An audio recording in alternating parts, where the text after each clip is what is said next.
Secretaría de Educación Pública.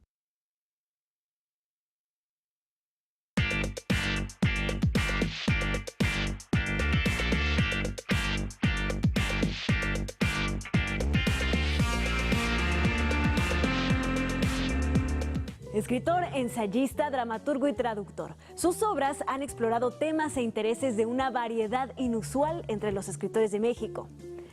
Acompáñame a conocer en corto a Alberto Chimal, uno de los narradores más polifacéticos e imprevisibles de la literatura hispanoamericana actual. Muchos libros, pero hay uno que recuerdo en particular que todavía conservo, un ejemplar grandote encuadernado en tela de una colección que se llamaba Mitos y Leyendas y que contenía pues una serie de historias de diferentes procedencias. Había algunos cuentos rusos, cuentos japoneses, una versión del Anillo de los Nibelungos y cada una de estas secciones estaba ilustrada por un artista diferente. Entonces era un libro, era un dulce de libro, era muy sabroso de leerlo, de verlo, de tocarlo, porque además estaba encuadernado en una tela muy ricamente hecha. Esto era un monumento. Yo de chico, de hecho el libro pesaba tanto que yo lo tenía que arrastrar, yo no lo podía levantar, ¿no? Era así como, entonces era como un tesoro. Y ahí me leí un montón de historias y las volví a leer y las volví a leer muchísimas veces.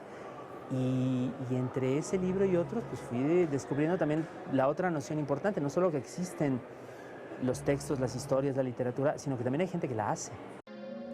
Alberto Chimal nació en Toluca, Estado de México, el 12 de septiembre de 1970.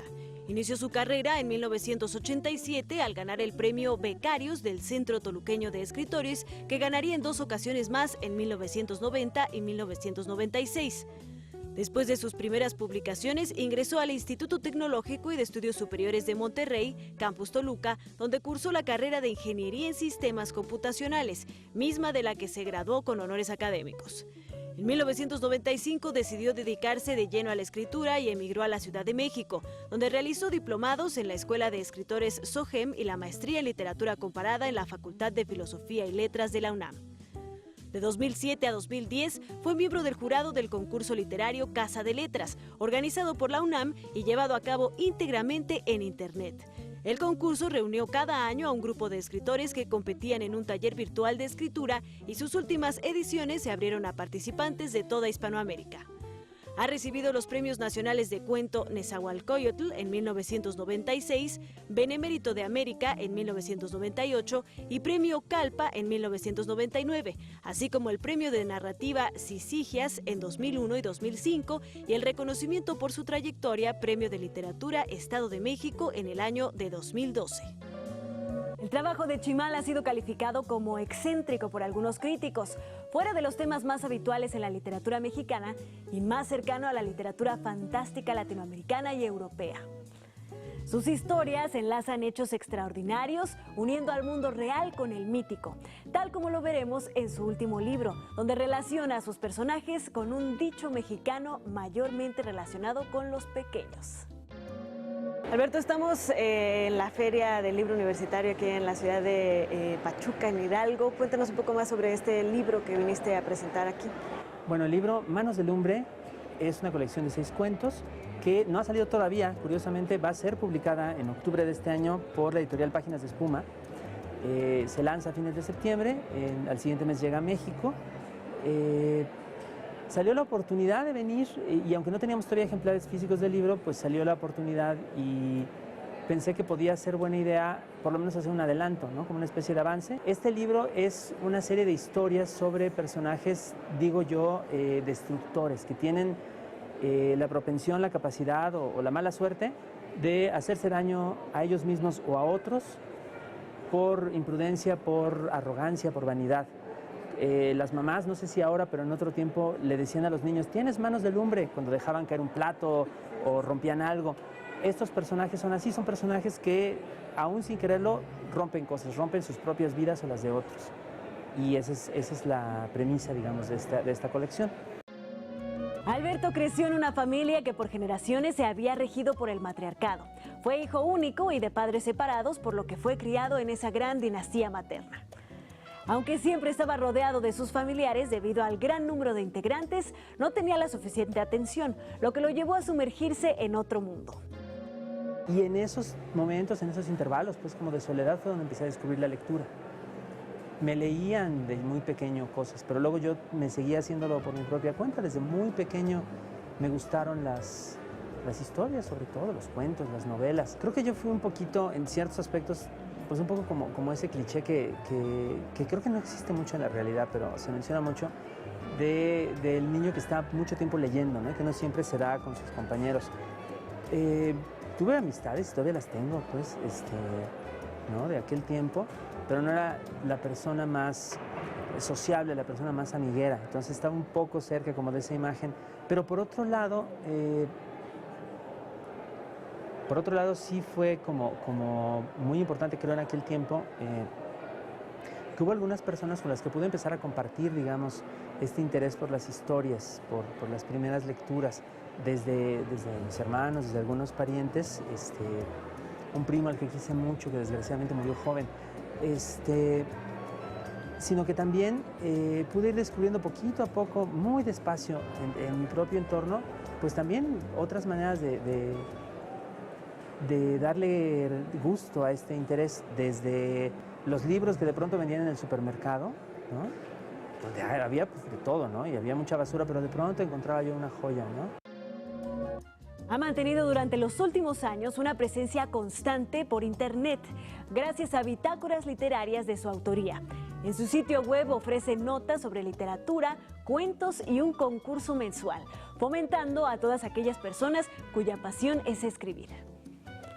Aunque podía pensarse que el estudiar acerca de las tecnologías no le serviría de mucho, años más tarde Chimal se valió de Twitter para lanzar una publicación independiente, un libro de minificciones titulado 83 novelas, con un tiraje impreso, pero pensado fundamentalmente para su distribución gratuita en formato digital.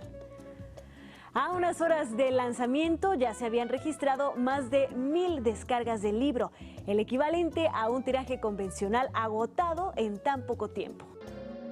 La primera vez que leí la referencia en un libro de los que tuve a que existían los escritores debe haber sido en 1977, 78, o sea, hace mucho tiempo. Y desde entonces yo dije, ay, mira qué interesante, a lo mejor es bonito hacer esto, ¿no? Lo pensé muy vagamente, no tenía idea de cómo hacerlo. Me pasé los siguientes 10 años tratando de medio hacer un texto que medio saliera, ¿no? Pero desde entonces lo supe. Y por otra parte, pues a mi familia no le gustaba nada la idea de que yo me dedicara a la escritura. Más bien ellos querían que me dedicara a un trabajo serio, ¿no? Como se dice. Todas las familias. Siempre se dice eso. Entonces, pues un poco para tratar de mediar por la presión familiar,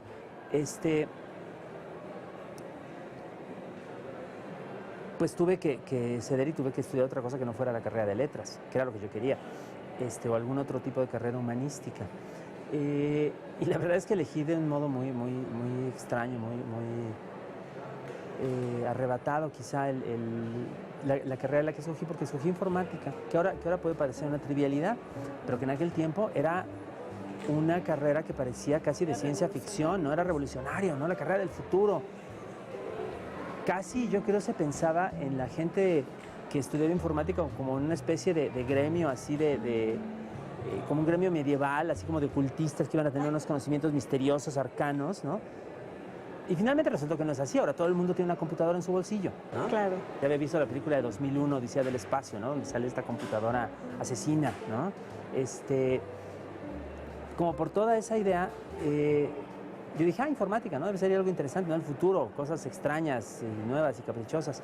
Y bueno, finalmente, pues me gradué. No me fue mal, de hecho me fue bastante bien, tengo que decirlo. Tuve mención honorífica, promedio, etcétera. Pero después de cierto tiempo, pues dije, en realidad lo que yo quiero hacer es esto. Es decir, estoy muy contento, esto me ha servido, pues todo sirve, toda esa experiencia. Pero yo quería hacer otra cosa, yo quería seguir escribiendo y lo hice. Pues de hecho, mientras estuve en la carrera, llegué a publicar un par de libros, digamos, en editoriales pequeñas en la ciudad de Toluca. O sea, en realidad nunca lo dejé del todo. Pero ya habiendo terminado dije, no, esto es lo que quiero hacer, quiero dedicarme a esto de lleno y así lo hice y bueno, ahí sí he seguido desde entonces. La informática me dio también un poquito de ventaja, quizá también hace ya tiempo, cuando empezó a ponerse de moda, cuando empezó ascenso pues del uso de internet, ¿no? Yo por lo menos sabía dónde prender la computadora. Cuando Gabriel García Márquez, me acuerdo muy bien de esto, cuando García Márquez anunció que había escrito una de sus novelas, creo que debe ser El amor en los tiempos del cólera, usando una computadora, un procesador de textos, hubo gente que se indignó muchísimo. Hubo gente que dijo que cómo se atrevía, que eso iba a destruir el estilo de Gabriel García Márquez, que eso iba a acabar con su carrera. Y ahora eso nos parece ridículo, ¿no? Nos parece absurdo. Yo creo que a mí me permitió, digamos, entender un poco más, no solamente las capacidades de estas herramientas que ahora nos resultan tan habituales, sino también sus limitaciones. Gracias a su talento y dedicación, en 2002 recibió el Premio Bellas Artes de Cuentos San Luis Potosí, el más prestigioso que se otorga en México a un libro de narraciones breves por su obra Estos son los días. Además, es miembro del Sistema Nacional de Creadores de Arte, institución mexicana que patrocina el trabajo de artistas de diversas disciplinas. Al descubrir la existencia de la escritura como trabajo, como disciplina, pues de chico, de niño. Claro, sí. Y después, durante mucho tiempo, traté de hacerla, traté de practicarla yo mismo, pero sin tener ninguna guía, sin tener ningún norte para poder hacerlo. Entonces me pasé, yo creo que 2 años o más, tratando de terminar un párrafo, por ejemplo, ¿no? Una máquina de escribir horrible que tenía, que además era una tortura porque era una máquina de escribir de estas manuales, con las... Ahora ya eso ya no se recuerda, pero en aquel entonces había máquinas cuya característica muy notable era que tenían las teclas muy separadas entre sí. Y yo, como tengo dedos delgados, se me atoraban los dedos entre las teclas. Entonces, la mitad del tiempo de tratar de escribir era tratar de sacar el dedo de la máquina. Entonces, era una cosa muy fastidiosa. Cuando estaba en la preparatoria, un amigo... bueno, de hecho no, el papá de un amigo, porque nos encontramos en alguna ocasión que lo fuimos a visitar, el papá de un amigo se enteró de que a mí me interesaba escribir y me recomendó un libro que había visto en una librería en la ciudad, que era El arte de escribir novela y otros tipos de ficción, así se llamaba el libro. Entonces yo fui, lo busqué, pues lo compré, ¿no? Conseguí dinero, me lo leí, lo devoré pues de principio a fin. Un manual de escritura que es bastante famoso. Su título original es El arte de la ficción, The Art of Fiction, de un escritor estadounidense llamado John Gardner, que tiene fama como maestro de escritura, como profesor, digamos, de lo que ahora se conoce como escritura creativa, ¿no? Creo que es el libro que más he recorrido, que más he aprovechado, que más he exprimido en la vida. Pues así de rico es y así de útil me resultó. Entre varios profesores que tuve, digamos, en la vida real, autores mexicanos que dan clases y con los cuales pude aprender, particularmente me sirvió mucho las lecciones que tuve con el poeta David Huerta, que en los años 90 daba un seminario para escritores al que tuve la oportunidad de acudir, y que, entre otras muchas cosas, porque realmente aprendí muchísimo de él, me enseñó, y para bien, algo que puede parecer muy simple, que es el respeto del propio trabajo, la necesidad, la obligación de darle a la escritura, si uno quiere dedicarse ahí en serio, su tiempo, su lugar, ¿no? Su espacio dentro de la casa y dentro de la vida. Claro. Cuando yo era chico, me pasaba con mucha frecuencia que yo estaba leyendo, alguien más estaba hablando por teléfono, alguien más estaba viendo el fútbol, un domingo cualquiera, digamos, alguien más estaba jugando, lo que fuera.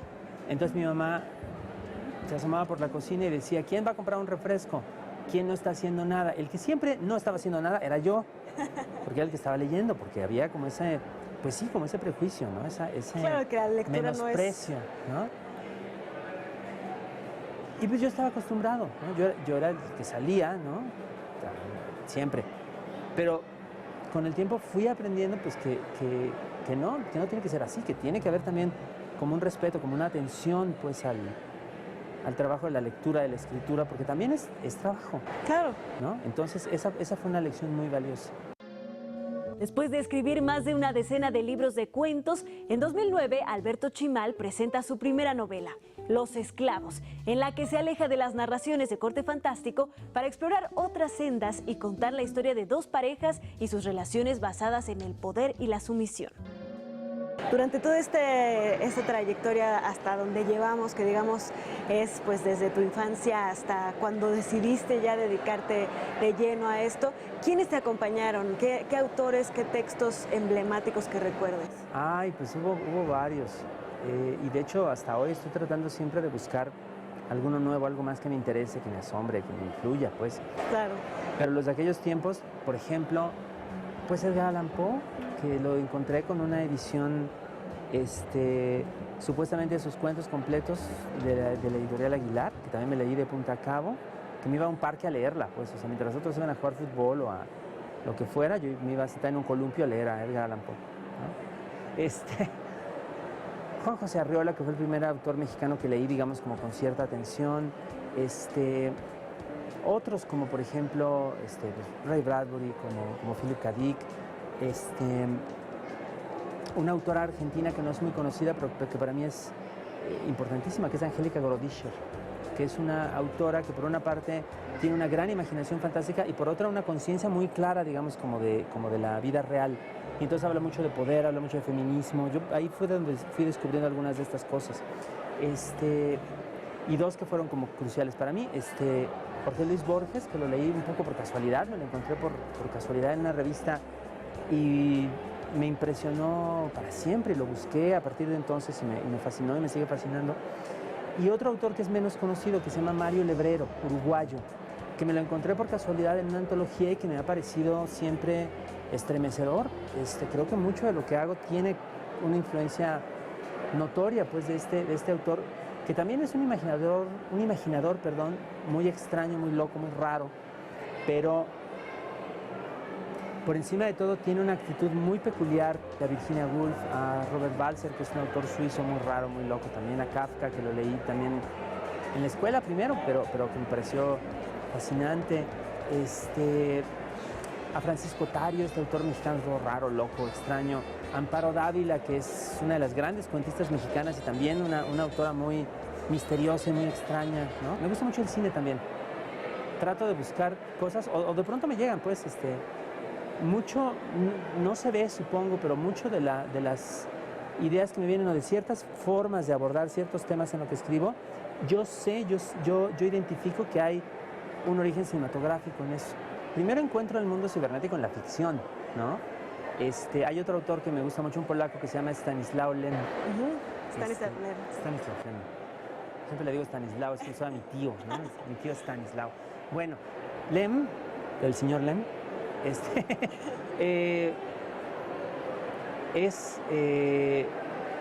una persona que en varios de sus textos usa, digamos, ideas científicas de avanzada, sobre todo relacionadas con la cibernética, para hacer unas tramas caprichosas, humorísticas, loquísimas, de lo más simpático, de lo más arrebatador.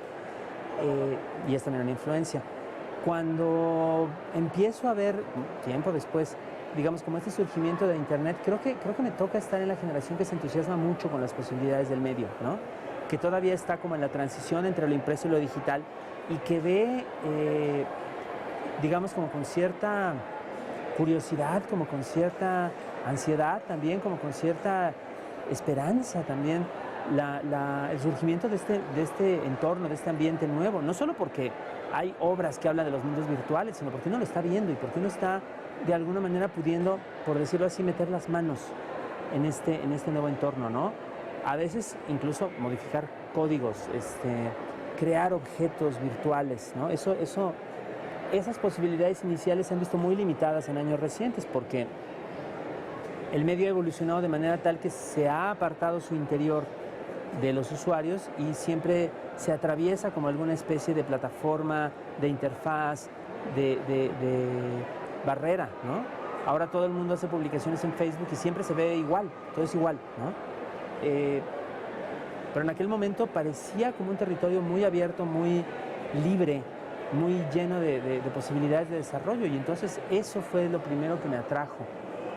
Y como yo escribía entonces, me atrajo también pensando en cómo se podía abordar la escritura a partir de ese medio, ¿no? ¿Qué diferencias podía haber? ¿Qué posibilidades podía ofrecer que no estaban ofreciéndose ya por parte del medio impreso?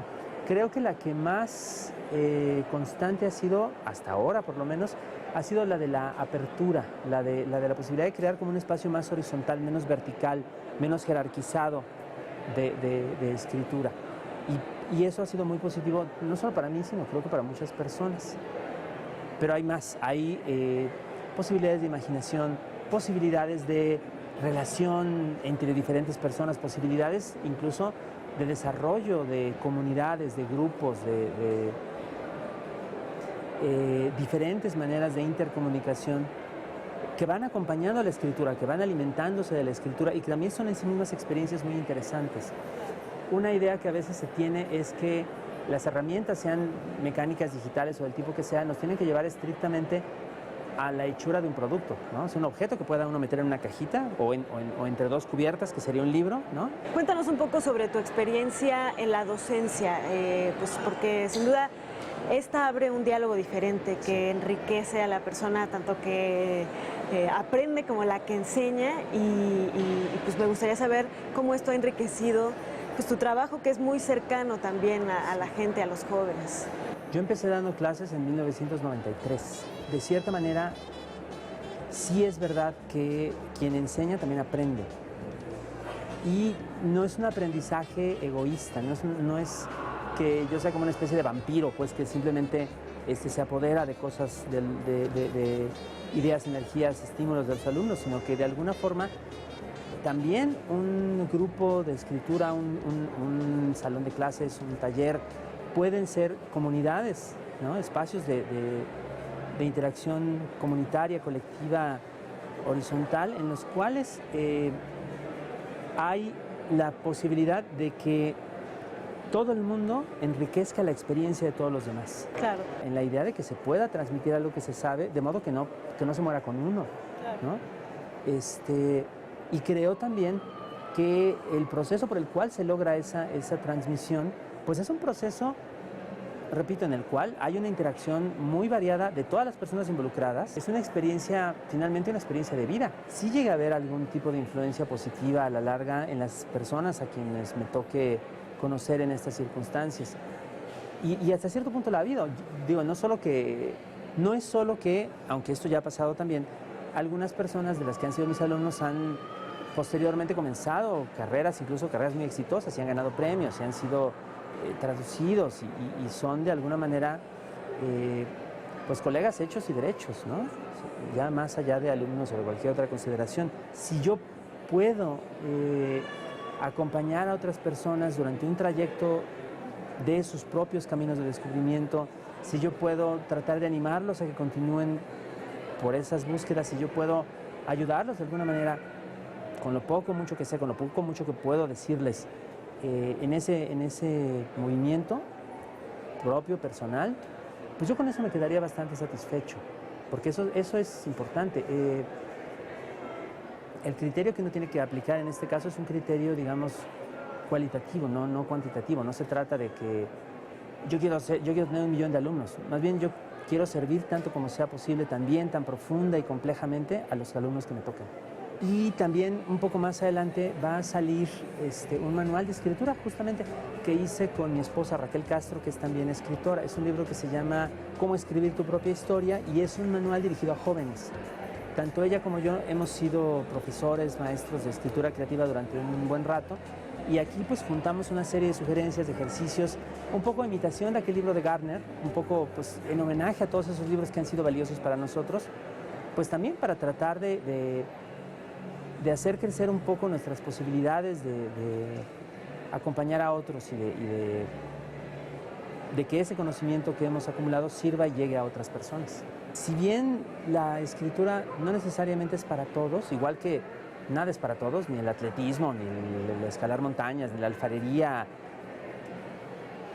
igual que nada es para todos, siempre vale la pena para cualquiera tratar de asomarse a la escritura, tratar de asomarse a la lectura también, incluso si no lo ha hecho. A lo mejor no le gusta y estará bien, pero a lo mejor descubre algo que no sabía, que no había descubierto acerca de su propia persona, acerca de su propia relación con el mundo.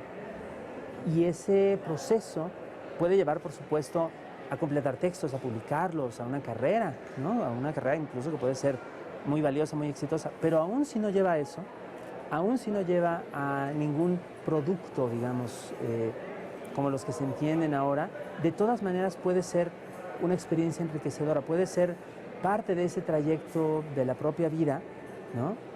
Que se vuelve crucial, que se vuelve indispensable. Y nos contabas que otra de tus grandes pasiones pues es el cine, nos decías de tu admiración por algunos cineastas importantes. ¿Cómo ha sido también la experiencia de participar en la creación de cine? Fue una experiencia muy inesperada para mí. El director Jorge Michel Grau me contactó, tenemos amigos en común, y me propuso colaborar con él en la elaboración de un guión para una película que se llamó finalmente 7/19, que trata acerca del temblor de 1985 y que tuvo la curiosa fortuna de ser la primera película de ficción largometraje que se lanza en este país acerca de ese acontecimiento tan tremendo, tan catastrófico y tan influyente en la historia del país. Había habido intentos, había habido cortos, pero 7/19 tuvo, por azares del destino, como se dice, el honor de ser la primera, ¿no? El primer largometraje. Para mí fue una experiencia muy intensa, muy complicada, debo decir, pero también muy valiosa y al final muy satisfactoria. Actualmente vive en la Ciudad de México con su esposa, la escritora Raquel Castro, con quien además mantiene un canal de video en YouTube acerca de escritura creativa, libros y otros temas. Lo invito a leer a Alberto Chimal, a quien se ha descrito como un autor lleno de potencial y eficacia para enganchar al lector, con un afán por describir aquello que solo puede ser creado con palabras. Agradezco su compañía y le invito a nuestra próxima emisión de En Corto, donde platicaremos con otro mexicano destacado.